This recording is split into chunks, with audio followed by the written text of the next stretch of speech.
நிலத்திற்கு தண்ணீர் வர வேண்டிய கால்வாயை தனியார் குடியிருப்புகள் சில ஆக்கிரமிப்பு செஞ்சிருக்கிறதுனால நெற்பயிர்கள் கருகிறதா விவசாயிகள் குற்றம் சாட்டியிருக்காங்க. இது குறித்த ஒரு செய்தி தொகுப்பு.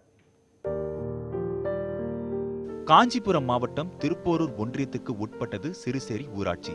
இங்குள்ள விவசாய நிலங்களில் வேர்க்கடலை, எள், கத்திரி, வெண்டைக்காய் உள்ளிட்ட பயிர்கள் பயிரிடப்பட்டு வந்தது. இந்நிலையில் கடந்த சில ஆண்டுகளுக்கு முன்பு சிறுசேரியில் சிப்காட் வளாகம் அமைக்கப்பட்டதால் அதிக அளவில் தனியார் மென்பொருள் நிறுவனங்கள் இங்கு கட்டப்பட்டன. இதனால் இந்த பகுதியின் விவசாய நிலங்களில் தனியார் அடுக்குமாடி குடியிருப்புகளாகவும் நிறுவனங்களாகவும் மாற்றப்பட்டன.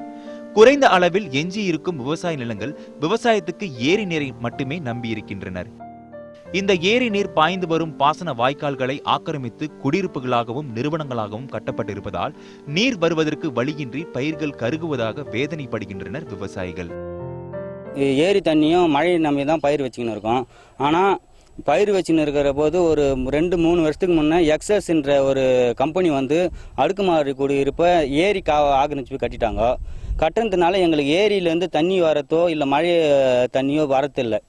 வராதனால எங்களோட விவசாயம் சுத்தமாக அழிஞ்சு போயிடுது. தண்ணி வரத்தை காவாவை மூடி பில்டிங் கட்டிட்டாங்க.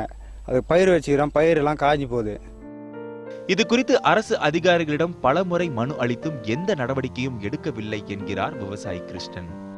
அப்பார்ட்மெண்ட் கட்டினதுலேருந்து நாங்கள் கோர்ட்டு கையமாக கேஸ்லாம் கொடுத்து காவா கொடுக்குறேன்னு சொல்லிடுறாங்க. கலெக்டர்லாம் கையெழுத்து போட்டு கொடுத்துட்டாங்க, கலெக்டர் கொடுத்துட்டாங்க. இவங்க என்ன பண்ணுறாங்க, அந்த நேரம் வந்து விஓ எல்லாமே வந்து அந்த நேரம் வெட்டிடுறேன்னு சொல்கிறாங்க. அது பிற்பாடு எந்த நடவடிக்கை எடுக்கல. இதே மாதிரி தான் தண்ணி வரது கிடையாது, குறுக்க வேலி போடுறது, இந்த மாதிரி வேலி போடுறது. அப்போ வேலி போட்டால் நாங்கள் என்ன பண்ணுறது, பொதுமக்கள் தான் பாதிக்கிறோம். விவசாய நிலங்களுக்கு தடையின்றி தண்ணீர் வர வழிவகை செய்ய வேண்டும், கருகிய பயிர்களுக்கு நிவாரணம் வழங்க வேண்டும் என்பதே சிறுசேரி பகுதி விவசாயிகளின் கோரிக்கை. ஆக்கிரமிப்புகளை அகற்றி தண்ணீர் வர வழிவகை செய்தும் மேலும் கருகிய பயிர்களுக்கு நிவாரணம் வழங்க வேண்டும் என்பது விவசாயிகளின் கோரிக்கையாக உள்ளது. ஈசிஆர் செய்தியாளர் பா. வினோத் கண்ணன், நியூஸ் 18 தமிழ்நாடு.